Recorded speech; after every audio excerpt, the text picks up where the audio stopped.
lockdowns are lifted, when you reopen again, what will you need? You're going to need lots of bookings and as much profit as possible. You don't want to be discounting and you don't want to be paying any more commissions to online travel agents. You're going to need as many bookings as you can handle and to keep as much profit as you can for yourself to get back on your feet again. Let's face it, the last few weeks haven't been easy and a total disaster for some, and you might be wondering if you'll ever recover. If you start out again by discounting and allowing the OTAs to take commissions on your bookings, then you'll be no stronger than you were before this crisis. But there is another way that will allow you to keep more profit for yourself. Charge the rates you know you're worth and have guests ready to book directly with you.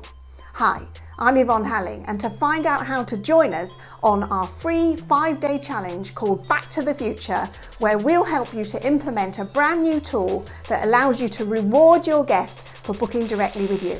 Here's what you'll learn: how to determine which rewards your guests will love the most, how to work with local businesses who may be closed right now but will be dying for customers to return, how to position yourself as the authority in your area so that you command more respect, how to increase your profits with this age-old strategy brought bang up to date for the post-COVID world. To join the Back to the Future challenge, you'll need to click right here on the screen and become part of the Book Directly Club, which is also free for the first 30 days. I'll see you on the inside for the free 5-day challenge.